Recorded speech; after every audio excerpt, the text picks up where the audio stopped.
아멘. 감사합니다. 우리 시간 가슴에 손을 얹고 말씀 앞에서 우리의 믿음을 함께 고백하겠습니다.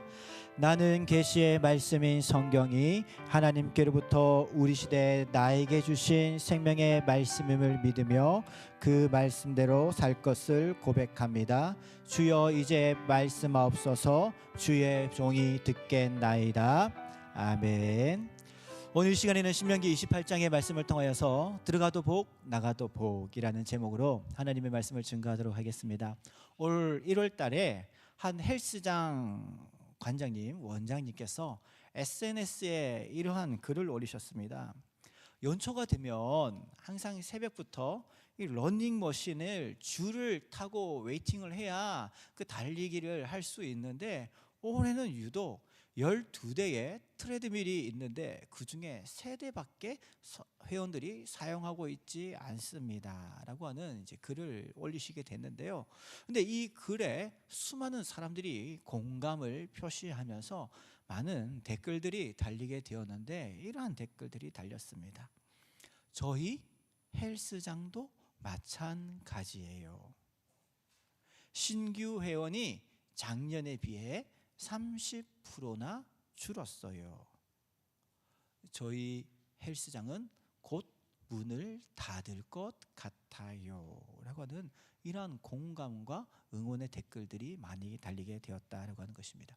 근데 실제로 통계로도 그게 나타나게 된 것이죠. 그래서 이제 기사가 난 것이죠. 이 작년에 2025년에 한 해 동안 폐업한 헬스장 수가 553곳, 공식적으로 553곳이 문을 닫고 이제 폐업을 하게 되었다라고 합니다. 그런데 이 553이라는 숫자가요, 코로나 때에 폐업한 헬스장 숫자를 뛰어넘는 숫자라는 데 충격을 주는 것이죠. 헬스장의 수가 줄어들었다면 어딘가는 숫자가 늘었을 것 아니겠습니까? 그럼 어디가 숫자가 늘었을까요? 어떤 운동하는 그런 학원이나 운동 공간이었을까요? 아니요, 병원이 늘었습니다. 내과의 치료 환자가 30%가 증가하게 되었다. 152%가 증가하게 되었다라고 합니다. 152% 내과 환자가요. 무슨 일이 생길 건가요? 이제 여러분들 뉴스를 보셔서 많이 아시겠지만 이제 위고비, 마로자운, GLP 계열의 그러한 비만 치료제가 이제 일반의 대중에 풀리게 되어지면서 그 주사를 맞기 시작하는 것이죠. 한 주에 한 번 이 주사를 맞으면 되는 거고요. 한 달에 이제 4번을 맞는데, 그럼 보통 한 번 맞을 때 8만 원에서 10만 원 정도 하거든요. 그럼 이제 한 달 주사 비용이 40에서 50만 원 정도가 나오게 되어지는데, 시민들이 그 비싼 비용에 지갑을 연다는 것 아니겠습니까? 왜냐하면 효과가 있거든요. 어떤 효과입니까? 운동 안 해도 되죠. 식단 조절 안 해도 되죠. 땀 한 방울도 흘리지 않아도 되죠. 그럼에도 불구하고 내가 원하는 체중, 그 숫자를 보여주기 때문에 그거에 지갑을 연다라고 하는 것 아니겠습니까? 그러다 보니 이러한 유행어가 나타나게 된 것이죠. 헬스장을 왜 다닙니까? 힘들고 비싸고 땀 흘려 왜 고생합니까? 라고 하는 그 내과 환자들의 이야기가 나오게 되었다라는 것 아니겠습니까? 그런데요, 여기에도 불편한 진실이 있습니다. 그것이 무엇이냐면은 이 주사를 맞으면 효과는 확실합니다. 왜냐하면 이거는요, 고도 비만 환자들의 생명을 지키기 위해서 나온 그런 의료 약품이거든요. 그래서 정말 인간의 노력으로는 도저히 운동을 할 수 없고 살을 뺄 수 없고, 운동을 한다라고 하는 것이 어쩌면 그분들에게는 생명의 위협같이 나타날 수 있는 그런 분들에게는 이러한 비만 치료자가 정말 놀라운 하나님의 기적 같은 치료적인 것이고 감사의 이유가 되어지는 것인데, 이게 그렇지 않은 분들도 이 약을 통하여서 몸무게를 줄여나가는데, 이 주사를 끊는 순간부터 다시 몸에 체중과 식욕이 돌아오게 된다는 것, 이것이 불편한 진실이다라고 하는 것입니다. 숫자만으로는 만족할 수 없는, 숫자에 만족감을 줄 수 없는 약인 것이죠. 그래서 한 내과 원장님의 인터뷰 기사도 함께 실리게 되었는데요, 살이 빠졌다고 여러분 건강한 게 아닙니다. 약이 하는 일과 몸의 건강은 조금 차이가 있습니다 라고 하면서 이 약에 주의사항을 주었다라고 하는 것입니다. 그런데요, 이게 오늘 이 시대를 살아가고 있는 우리의 마음과 똑같은 똑같다라고 하는 것이죠. 사람이라면 누구나 빠른 결과가 있기를 원합니다. 편하게 가기를 원합니다. 수고를 적게 하기를 원하는 것. 어쩌면 그것이 이 시대의 사람들이 복받기를 원하는 방법 아닐까요? 헬스장에서 땀을 흘리는 대신 주사 한 방으로 해결하는 것처럼 말이죠. 하나님 앞에 나와 무릎 꿇고 말씀 듣는 것 대신에 더 빠른 세상의 방식을 잡으려고 하는 것. 이것이 어쩌면 오늘날 이 시대의 성도들의 모습과 이면 아니겠습니까? 그런데요, 중요한 것은 주사를 끊는 순간 몸이 다시 과거로 돌아가는 것처럼 그러한 세상의 방식을 끊어버리는 순간 어쩌면 우리의 모습은 과거와 같이 불안과 염려와 공허함과 두려움으로 돌아갈 수밖에 없는 것. 그것이 바로 세상의 가치관과 세상의 복받는 방법이다라고 하는 것입니다. 그래서 오늘 우리가 읽었던 신명기의 말씀은 우리에게 질문하는 것이죠. 정말 이 시대 속에서 참된 복받는 방법은 무엇인가라고 말이죠. 성도님 여러분, 지난 한 주간 동안 너무나도 치열한 이 세상을 살아오셨을 것이라 생각이 되어집니다.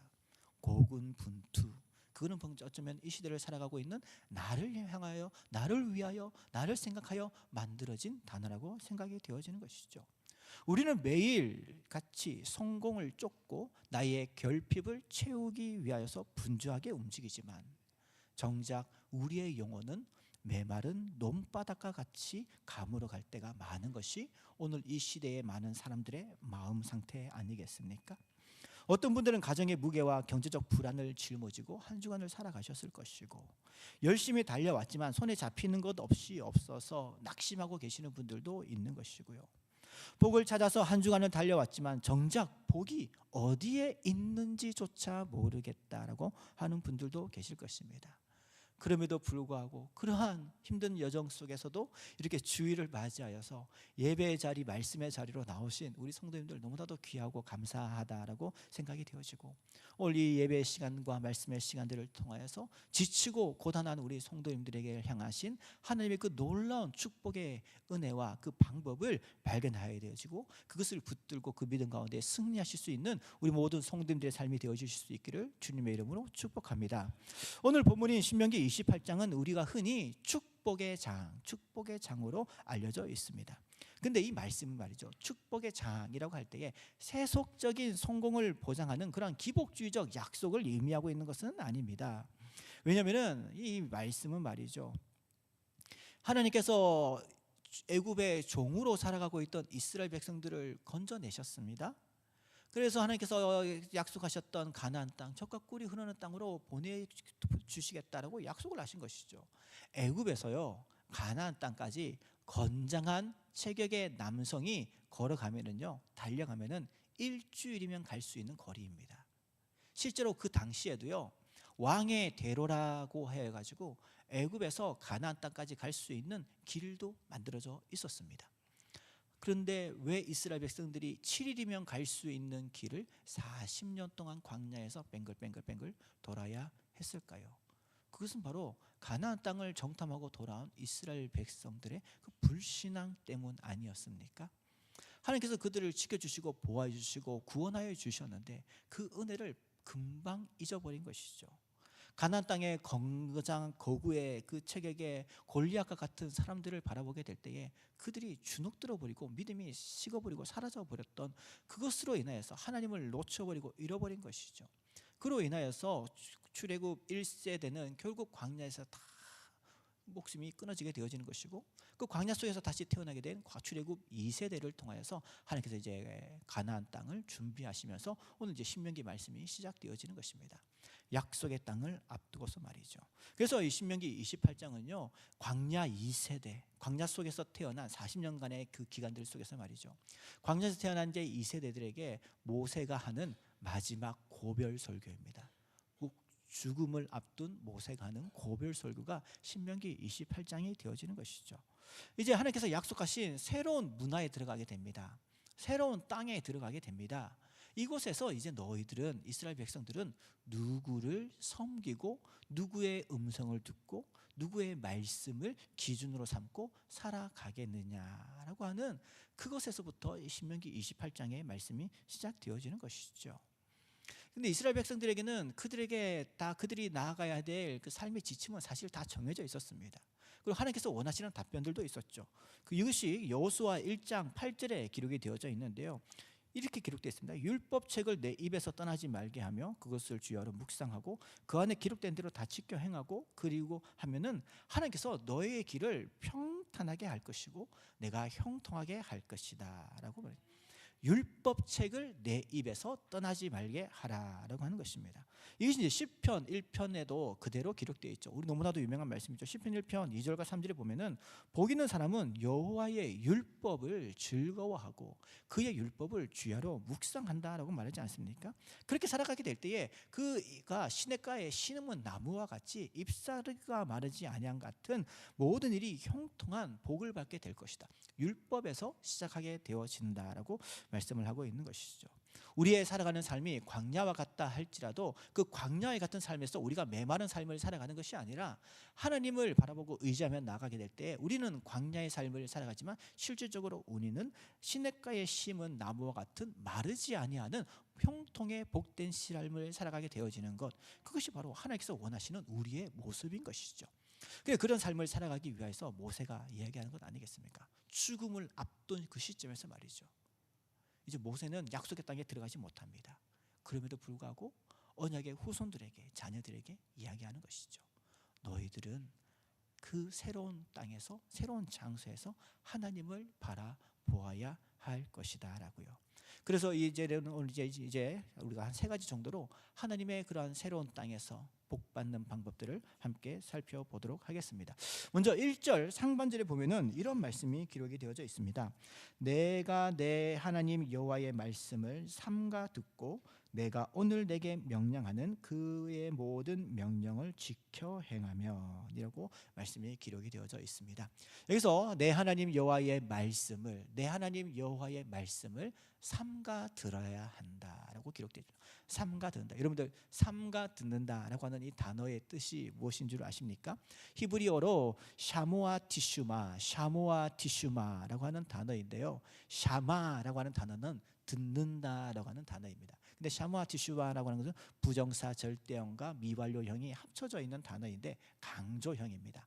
하나님의 말씀을 그냥 듣는 것이 아니고 듣고 또 들어야 한다라고 하는 강조의 의미를 가지고 있는 것이 바로 삼가 듣고라고 하는 단어가 가지고 있는 본래적 의미인 것이죠. 하나님께서 말씀하실 때에 철저히 들어야 되는 것입니다.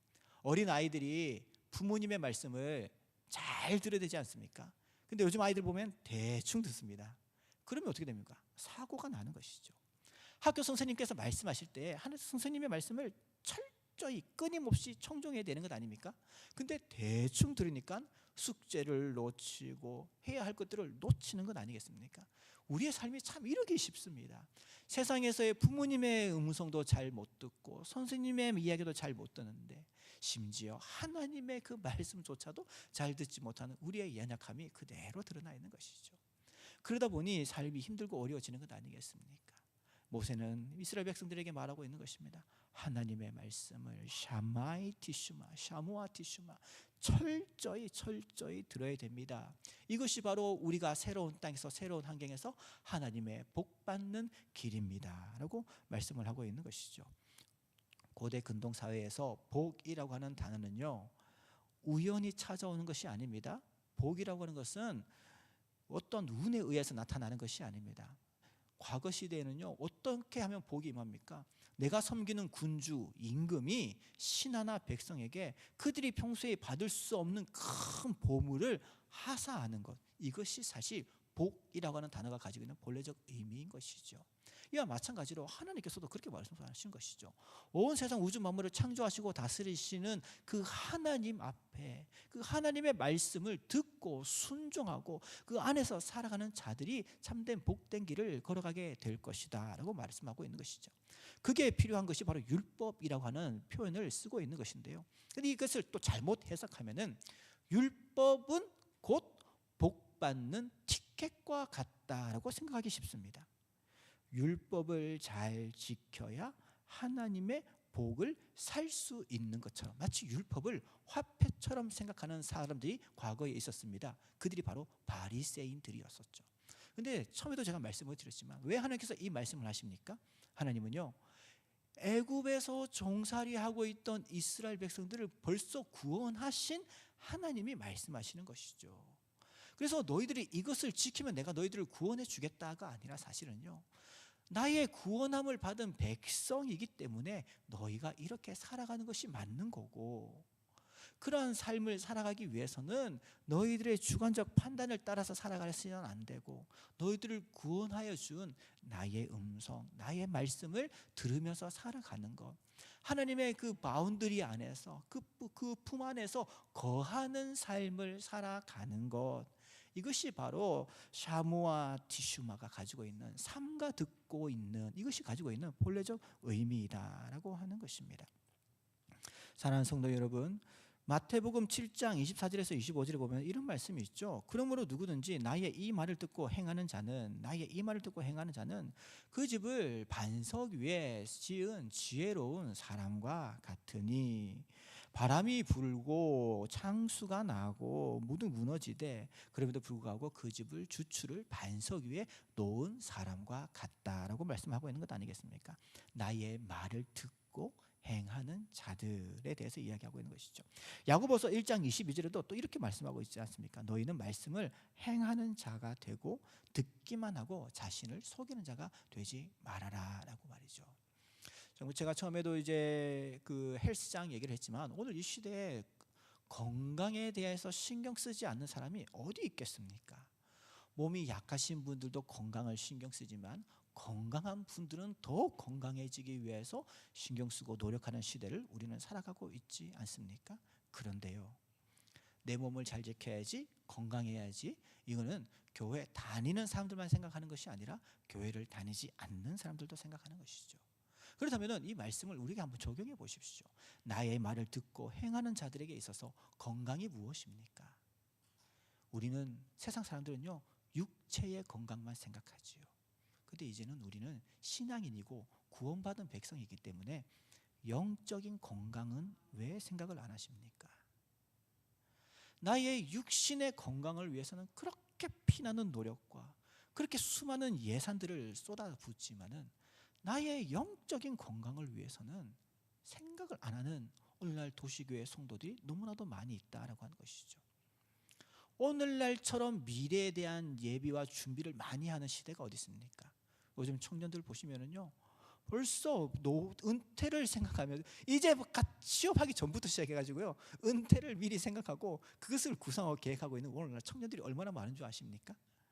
그런데 노후를 위하여서 통장의 숫자가 늘어나는 것을 기뻐하고 즐거워하는데, 하나님 앞에서 하늘의 보물과 상급을 쌓아두는 영적인 저축을 게을리하는, 놓쳐버리는 시대의 성도들이 얼마나 많은 줄 아십니까? 이것이 바로 오늘 우리가 함께 적용해 보아야 될 하나님의 말씀인 것이죠. 듣고 지키겠습니다 라고 말은 하지만 돌아선 다음에 잊어버리는 사람과, 글쎄요 제가 잘할 수 있을까요? 라고 하면서 대답하지만 돌아선 다음에는 내가 하나님의 은혜를 받은 사람인데 그 하나님의 말씀을 그래도 지키며 순종하며 살아가야 되지 않을까? 라고 하면서 다시 회개하고 주님께서 기뻐하시는 그 길을 따라가는 사람과, 온도 차이와 결과와 종착지는 확연히 달라지게 되어진다라고 하는 것이죠. 이것이 바로 샤무아 디슈마를 통해서 우리 가운데 오늘 도전하시는 하나님의 말씀인 것입니다. 세상의 소리를 듣고 청종하는 것이 아니라 하나님의 백성들은 하나님의 말씀을 듣고 또 듣는 가운데 그 길을 순종하며 살아가게 될 때에 하나님의 놀라운 은혜와 지키심과 보호하심의 축복이 우리 가운데에 임하게 되어질 줄 믿습니다. 그리고 두 번째로 함께 살펴보게 될 것은, 하나님의 축복은요 세상의 방식과 사뭇 다릅니다. 2절 말씀에 보면은 이렇게 기록이 되어져 있죠.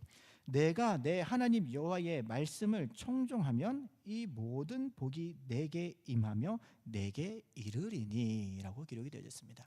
이 말씀을 2절 한 절을 보면은요, 정말 우리가 쉽게 생각하고 지나칠 수 있는 단어가 있습니다. 그래서 바로 2절 제일 끝에 기록되어 있는 이르리니라고 하는 단어입니다. 근데 이게요, 구약 성경에서 너무나도 획기적이고 인간의 방식으로는 상상할 수밖에 없는, 오직 하나님만 하실 수 있는 표현이 바로 이르리니라고 하는 단어입니다. 이 히브리 말로 히시구카라고 하는 단어인데, 야곱이 형 에서의 낯을 피하여서 외삼촌 라반의 집으로 도망가지 않았습니까? 이제 그곳에서 아내도 없고 자녀도 없고 가족을 얻게 되었었죠. 근데 더 이상 그의 소유가 많아지다 보니 라반의 집에 머물 수 없는 상황에 처하게 된 것이죠. 그리고 이제 또 그때쯤 되니까 고향으로 돌아가고 싶은 마음도 생기는 것이고요. 그래서 이제 야곱이 그 이제 식솔들을 이끌고 라반과의 그러한 갈등 속에서 이제 라반의 집을 떠나가게 되어지는데, 라반이 생각해 보니까 야곱이 자기의 재산을 다 가져간 것 같고, 심지어 자기가 섬기는 우상까지 들고 도망을 간 것을 발견하게 되니까 그냥 눈이 돌아버리는 것이죠. 그래가지고 라반이요, 내가 야곱이 가져간 저 재산과 자녀들은 뺏어오지 못하지만 내가 섬기는 우상은 가져와야 되겠다, 뺏어와야 되겠다 싶어가지고 라반이 야곱을 쫓아가서 결국에는 야곱을 앞지르게 되어지는 사건이 창세기에 31장에 기록이 되어져 있는데, 라반이 야곱을 따라잡았다라고 하는 단어가 바로 히시구카라고 하는 단어가 쓰여져 있는 것이죠. 그러니까 저 멀리서부터 앞에 있는 목적지까지 순식간에 도달해서 따라잡는다라고 하는 의미인 것이죠. 이 복이 어떻게 우리에게 임하는지를 보여주는 것입니다. 세상의 방식은 복이 무엇입니까?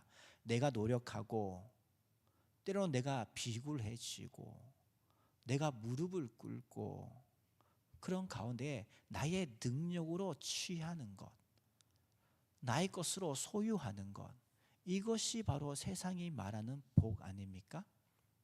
그런 삶을 살다 보면은 때로는 하나님을 등질 때가 많은 것이죠. 예배도 등지고, 말씀도 등지고, 찬양도 등지고, 하나님 제발 이번 한 번만 눈 감아 주세요. 제가 이걸 꼭 잡아야겠습니다. 이것이 오늘날 우리의 모습 아닙니까? 그런데 히시구카라고 하는 단어는 그렇지 않다라고 하는, 하나님께서 주시는 복은요, 세상의 방법은 이렇지만 우리는요, 하나님을 바라보라는 겁니다. 하나님을 바라보게 될 때에 나와 전혀 먼 곳에 있는 그 복이 히시구카 따라와가지고 내 앞에 놓여진다라고 하는 것이죠. 내가 노력해서 이것을 잡는 게 복이 아니고, 하나님께서 말씀하시고 성경이 말하는 복은요, 우리는 그냥 하나님 앞에 머물러 있고 하나님 안에 거하고 하나님께 지혜를 구하며 살아가다 보면은 그 복이 어느 순간 나의 등 뒤에, 나와 전혀 상관없는 곳에 있을 것 같은 그 은혜가 나를 히시구카 따라잡아서 내 앞에 이르게 되어지는, 그것이 바로 하나님께서 믿는 자들에게 주시는 복이다라고 말씀을 하고 있다라고 하는 것이죠. 사랑하는 성도 여러분, 그렇기 때문에 우리가 이 말씀을 붙들게 되면은 세속적 성공주의를 끊어버릴 수가 있는 것이죠. 지금은 내가 손해 보는 것 같고, 지금은 내가 피해를 보는 것 같고, 지금은 내가 이것을 영원토록 누릴 수 없을 것 같은 생각이 들지 모르겠지만, 그럼에도 불구하고 나의 명철을 의지하지 않고 하나님을 바라보며 신뢰하며 나가게 될 때 하나님께서 히시구카의 은혜를 우리에게 부어주시겠다라고 약속하고 있는 것이 바로 신명기 28장 2절에서 우리에게 약속하는 말씀인 것입니다. 그래서 잠언 3장 5절에 6절 이렇게 기록되어 있는 것이죠. 너는 마음을 다하여 여호와를 신뢰하고 내 명철을 의지하지 말라. 너는 범사에 그를 인정하라. 그리하면 내 길을 지도하시리라. 히시구카식 은혜가 있을 것이다 라고 말씀하고 있는 것입니다. 신약 성경에는요, 이게 또 어떻게 표현된 줄 아십니까? 마태복음 6장 33절, 너무나도 유명한 말씀이죠. 그런즉 너희는 먼저 그의 나라와 그의 의를 구하라. 그리하면 이 모든 것이 너희에게 더하시리라. 더하여진다. 이것이 바로 구약의 히시구카가 신약적 표현으로 해석되어지게 될 때에 더하시리라라고 기록이 되어지는 것이, 표현되어지는 것입니다. 먼저 그의 나라와 의를 구하고 하나님의 그 얼굴을 바라고 하나님의 그 말씀 가운데 거하시는 삶을 살아가게 될 때에 더하여지는, 나를 따라받게 되어지는 그러한 하나님의 은혜가 우리 가운데 임하게 될 것을 말씀하고 약속하고 있다라고 하는 것입니다. 그러면 사랑하는 성도님 여러분, 우리의 거친 광야길 앞에서 세상은 시도 때도 없이 우리에게 세상의 방식으로 복을 취하라고 도전하고 유혹할 것입니다. 그 길 앞에서 우리는 하나님의 지혜를 구하고 하나님의 그 신실하심을 신뢰하고 믿는 가운데에 하나님을 바라보시고 히스기야의 놀라운 축복의 은혜를 경험하시는 귀하고 복된 삶을 살아가시는 우리 모든 비전 항성교회 성도들 되시기를 주님의 이름으로 축복합니다. 마지막 세 번째로, 하나님께서는 우리에게 복을 더하여 주시는 그 영역에 대하여서 3절과 6절까지 말씀하고 있습니다. 3절과 6절 말씀 우리 함께 읽도록 하겠습니다. 시작. 성읍에서도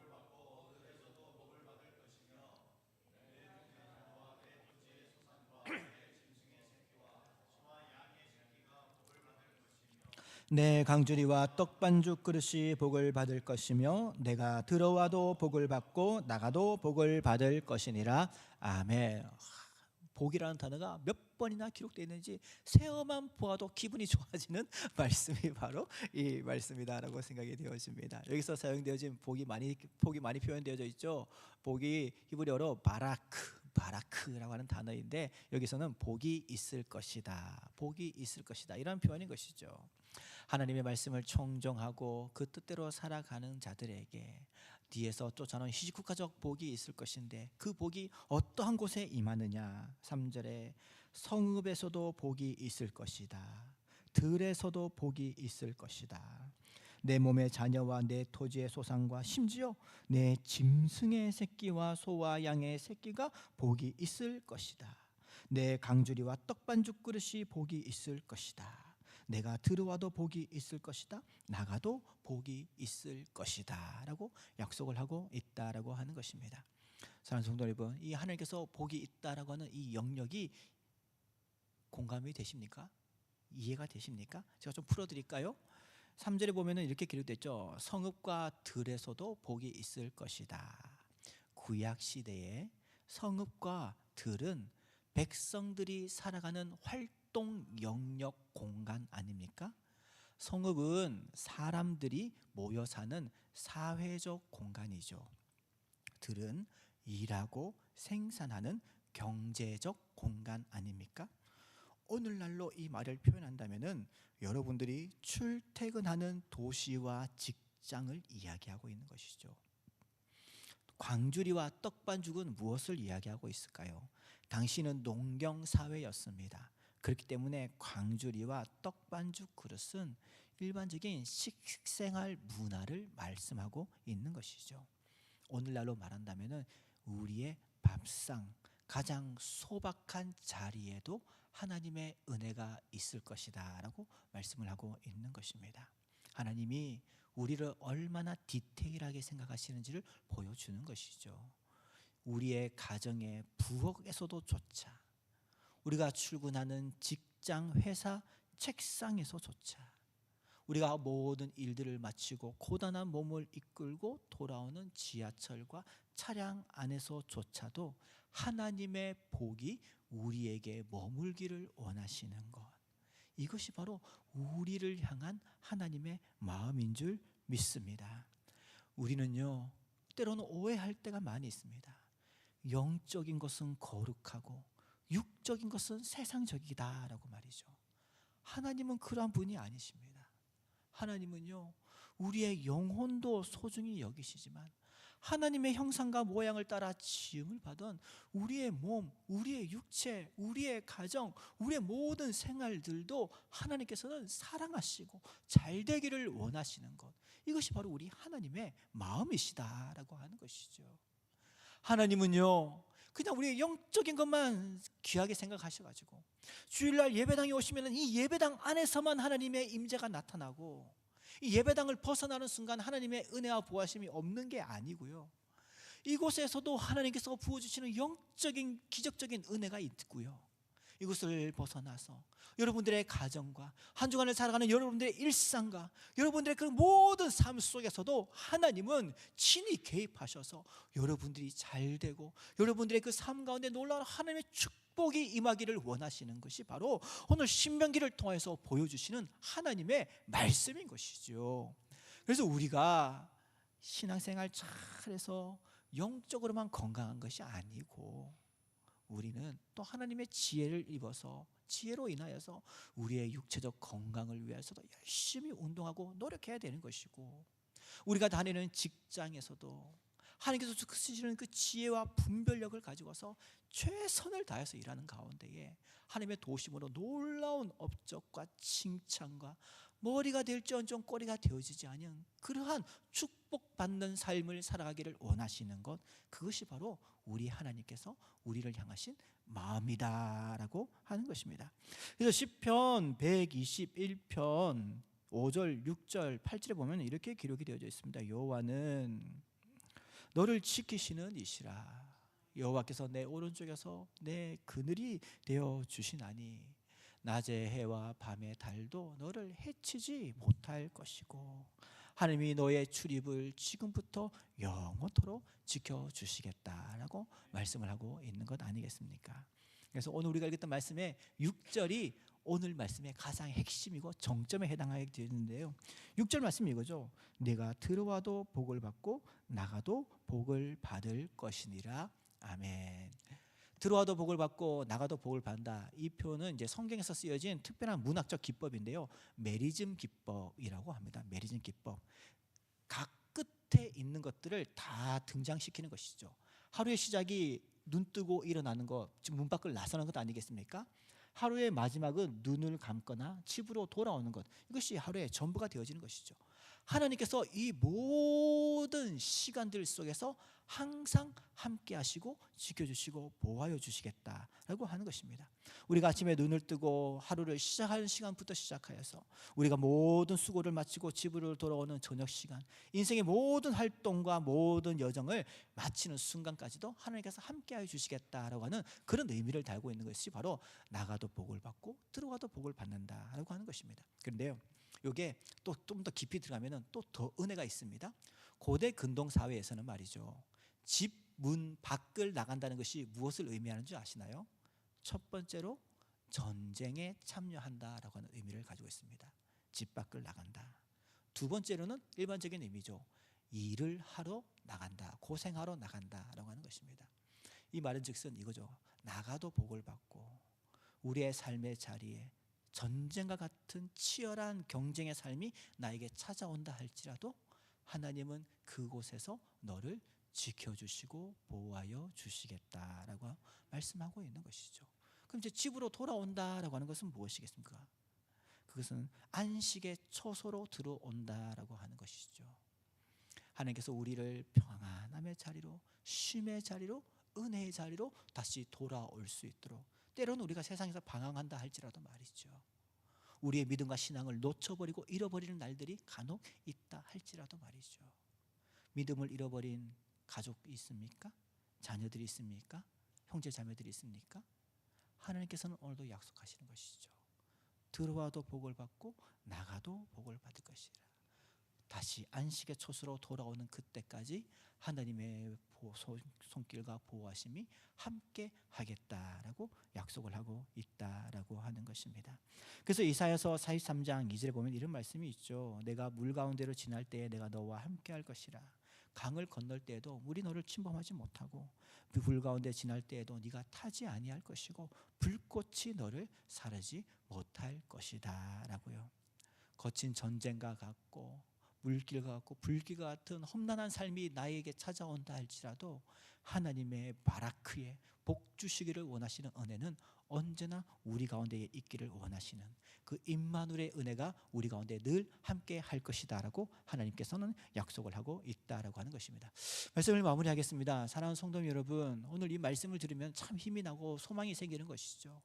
근데 그 전제 조건이 있었습니다. 그것은 바로 하나님의 말씀을 듣고 지키며 순종하는 샤모아 티슈마의 삶을 살아야 한다라고 하는 것이죠. 지속적으로 하나님의 말씀을 늘 듣고 그 말씀 가운데 순종하며 살아가야 되는 것입니다. 그런데요, 우리는 이렇게 살기 힘들잖아요. 예배 자리에 있을 때는 내가 이렇게 살아야지 싶지만, 당장 우리가 이제 예배 문을 열고 밖으로 나가는 순간, 우리가 차도에 나가는 순간, 운전대를 잡는 순간부터 우리는 이미 벌써 다른 사람이 되어 있을 때가 많은 것. 그것이 바로 연약한 우리들의 모습 아닌가요? 그러면 어느 순간 이 말씀이 나에게서 쑥 사라져 버릴 때가 있습니다. 어느 순간 이 말씀이 다시 한번 더 목자분들을 통하여서 주일날 들었던 말씀을 묵상하면서 한 주간에 승리합시다 하면서 샤모아 티슈마라는 단어를 듣는 순간, 아유, 나는 이번 한 주간도 실패했네. 역시 나는 복받지 못하는, 복받을 수 없는 연약한 죄인인가 봐라는 이런 좌절감이 들 수밖에 없는 것이 어쩌면 오늘 이 말씀이기도 한 것이지요. 그런데요, 이 자리에서, 이 말씀 속에서 하나님께서 우리에게 반드시 붙들어야 할 것을 알려주고 계셨다라고 하는 것입니다. 하나님이 우리가 이렇게 연약한 존재인 걸 모르셨겠습니까? 하나님께서는 우리가 이렇게 뒤돌아서면 하나님을 잊어버릴 약할 죄인인 것을 모르셨겠습니까? 우리는 본질상 이러한 순종을 온전히 이루어낼 수 없는 죄인들입니다. 샤모아 티슈마, 철저히 청종하는 삶을 살아갈 수 있는 힘이 우리에게는 없습니다. 신명기의 축복의 선언을 나의 공로로 누릴 자격도 우리는 없습니다.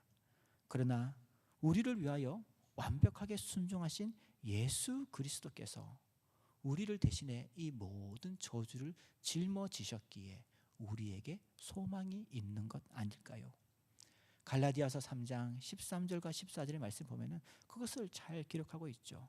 그리스도께서 우리를 위하여 저주를 받으신 바 되사 율법의 저주에서 우리를 속량하셨으니 기록된 바 나무에 달린 자마다 저주 아래 있는 자라 하였습니다.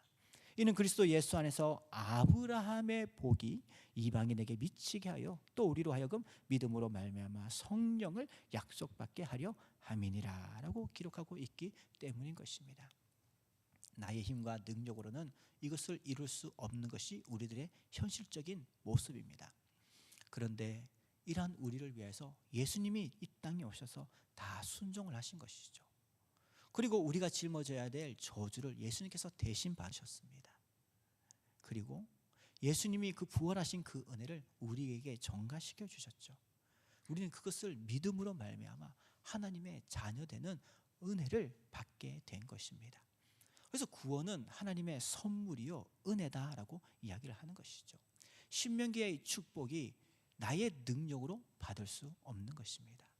그러나 이미 2000년 전에 이 땅에 오셔서 날 위하여 죽으시고 부활하신 예수의 은혜가 우리에게 있기 때문에 우리는 이 하나님의 축복을 받아 누릴 수 있는 삶을 살아갈 수 있게 되었다라고 하는 것. 그래서 하나님은 이 신명기의 말씀을 통해서 장차 오실 예수 그리스도를 보여주고 계신 것이고 2026년의 시대를 살아가는 우리에게는 이미 명확하게 드러난 그 역사적 사건이죠. 예수님을 더욱더 나의 마음의 주인으로 모시고 예수님의 그 이름으로 기도하며 나아가는 것이죠. 주여 오늘도 저가 쓰러지고 넘어졌습니다. 그러나 예수의 은혜가 있기 때문에 이 신명기의 복으로 복된 은혜가 나에게, 우리의 가정에, 우리의 자녀에게 임하게 되어질 줄 믿습니다. 주여 오늘도 저에게 은혜를 주시사 이 시간 너에게 샤무아의 은혜를 더하여 주시고 하나님의 은혜에 샤마할 수 있는, 들을 수 있는 그 은혜를 더하여 주시사 하나님의 말씀을 늘 깊이 묵상하고 그 가운데 살아갈 수 있는 삶을 살게 하시고 그 길 가운데 놀라운 하나님의 축복의 은혜를 경험하고 나의 영혼만 강건해지고 건강해지는 것이 아니라 또한 우리의 삶의 현장, 우리의 가정과 우리의 모든 직장과 사업의 모든 자리에서까지 하나님의 그 놀라운 축복을 경험하고 체험하는 복된 삶을 살아갈 수 있도록 도와주옵소서. 이렇게 기도하며 나아가면 되는 줄 믿습니다. 시편 121편 1절과 2절 너무나도 유명한 말씀이죠. 내가 산을 향하여 눈을 들리라. 내가 산을 향하여 들리라. 나의 도움이 어디서 올꼬? 나의 도움은 천지를 지으신 여호와에게서로다. 아멘. 우리를 지키시고 보호하시는 하나님의 축복이 예수 안에서 오늘도 이 시대를 살아가는 우리 모두에게 동일하게 임하게 되어지는 줄 믿습니다. 말씀을 생각하시면서 우리 함께 기도하며 나아가실 때에 하나님, 그렇습니다. 나의 모습, 나의 능력으로는